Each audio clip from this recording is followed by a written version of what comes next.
Hi hello ಎಲ್ಲರಿಗೂ ನಮಸ್ಕಾರ. ಪಾಂಡಿಚೇರಿ ಕನ್ನಡಿಗರು ಯೂಟ್ಯೂಬ್ ಚಾನಲ್ಗೆ ಸ್ವಾಗತ ಸುಸ್ವಾಗತ.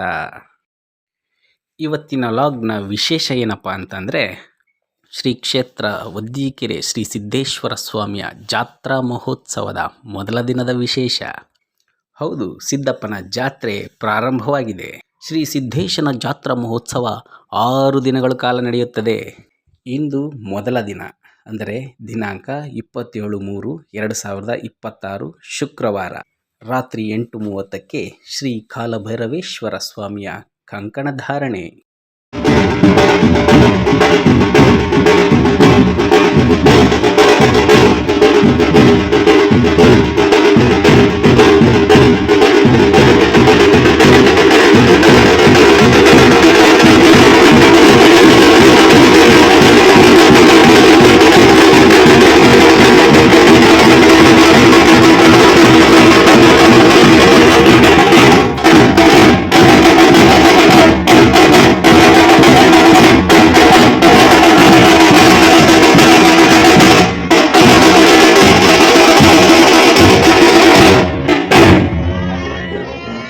ಶ್ರೀ ಸಿದ್ದೇಶ್ವರ ಸ್ವಾಮಿಯ ಕಲ್ಯಾಣ ಮಹೋತ್ಸವದ ವಿಶೇಷ ಏನಪ್ಪ ಅಂದರೆ, ಈ ದಿನ ಶ್ರೀ ಕ್ಷೇತ್ರ ವದ್ದಿಕೆರೆಯ ಎಲ್ಲ ಜನಾಂಗದವರು ಹಾಗೂ ಭಕ್ತಾದಿಗಳ ಸಮ್ಮುಖದಲ್ಲಿ ನಡೆಯುವ ಕಲ್ಯಾಣ ಮಹೋತ್ಸವ ಕಾರ್ಯಕ್ರಮ.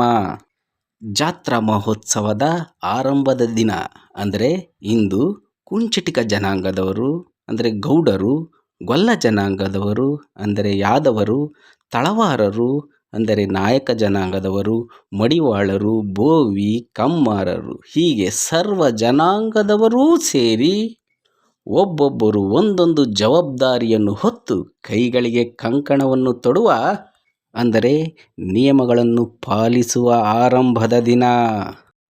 ಶುದ್ಧ ಆಚರಣೆ ಪಾಲಿಸುತ್ತೇವೆಂದು, ದೇವರ ಸೇವೆಯಲ್ಲಿ ತೊಡಗುತ್ತೇವೆಂದು ಸಮರ್ಪಣಾ ಸಂಕಲ್ಪ ಮಾಡುವ ಕಂಕಣಧಾರಣ ಮಹೋತ್ಸವ.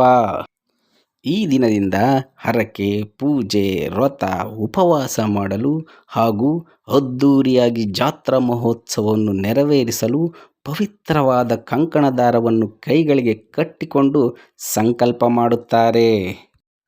ಆದರೆ ಮತ್ತೆ ಕೆಲವರ ನಂಬಿಕೆ ಏನಪ್ಪ ಅಂದರೆ, ಶ್ರೀ ಸಿದ್ದೇಶ್ವರ ಸ್ವಾಮಿಗೂ ಗಂಗಮಾಳಮ್ಮನಿಗೂ ನಡೆಯುವ ಮದುವೆ ಕಲ್ಯಾಣೋತ್ಸವ ಕಾರ್ಯಕ್ರಮ ಎಂತಲೂ ಹೇಳುತ್ತಾರೆ. ಒಟ್ಟಾರೆಯಾಗಿ ಹೇಳಬೇಕೆಂದರೆ ಎಲ್ಲರೂ ಒಗ್ಗಟ್ಟಿನಿಂದ ಒಮ್ಮತದಿಂದ ಸ್ವಾಮಿಯ ಜಾತ್ರಾ ಮಹೋತ್ಸವವನ್ನು ಪ್ರಾರಂಭಿಸುವ ದಿನ ಇದಾಗಿದೆ. ಮತ್ತೊಂದು ವಿಶೇಷವಾದ ವ್ರತ ಏನಪ್ಪ ಅಂದರೆ, ಗ್ರಾಮದಲ್ಲಿ ಯಾವುದೇ ಮನೆಯಲ್ಲೂ ಕೂಡ ಬಾಂಡಲೆಯಲ್ಲಿ ಪದಾರ್ಥಗಳನ್ನು ಕರಿಯೋದಿಲ್ಲ, ಹಂಚಿನಲ್ಲಿ ಚಪಾತಿ ಈ ರೀತಿಯ ಅಡುಗೆಗಳನ್ನು ಮಾಡಬಾರದು ಎಂಬ ನಿರ್ಬಂಧ ಕೂಡ ಇದೆ. ಈ ರೀತಿಯ ಆಚರಣೆಗಳನ್ನು ಯಾಕೆ ಆಚರಿಸ್ತಾರೆ ಅನ್ನೋದ್ರ ಬಗ್ಗೆ ನನಗೆ ಮಾಹಿತಿ ಇಲ್ಲ. ಯಾರಿಗಾದರೂ ಮಾಹಿತಿ ಗೊತ್ತಿರೋರು ಕಮೆಂಟ್ ಮಾಡ್ಬೋದು. ಆಮೇಲೆ ಇನ್ನೊಂದು ವಿಶೇಷ ಏನಪ್ಪ ಅಂದರೆ, ಈ ದೇವಸ್ಥಾನ ಎ ಗ್ರೇಡ್ ದೇವಸ್ಥಾನ ಆಗಿದೆ. ಸರ್ಕಾರದ ಅಧೀನದಲ್ಲಿರೋದರಿಂದ ಧರ್ಮದತ್ತಿ ಇಲಾಖೆ, ಕಂದಾಯ ಇಲಾಖೆಯ ಎಲ್ಲ ಅಧಿಕಾರಿಗಳು ಸಹ ಈ ಜಾತ್ರಾ ಮಹೋತ್ಸವದಲ್ಲಿ ಪಾಲ್ಗೊಳ್ಳುತ್ತಾರೆ. ಇದೇ ರೀತಿಯ ಇನ್ನೂ ಹೆಚ್ಚಿನ ವಿಡಿಯೋಗಳಿಗಾಗಿ ನಮ್ಮ ಚಾನಲನ್ನು ನೋಡ್ತಾ ಇರಿ, ನಮಗೆ ಸಪೋರ್ಟ್ ಮಾಡಿ. ಸರ್ವೇ ಜನ ಸುಖಿನೋ ಭವಂತು. ಎಲ್ಲ ಪಾಂಡಿಚೇರಿ ಕನ್ನಡಿಗರು ಯೂಟ್ಯೂಬ್ ಚಾನಲ್ನ ವೀಕ್ಷಕರಿಗೆ ಧನ್ಯವಾದಗಳು.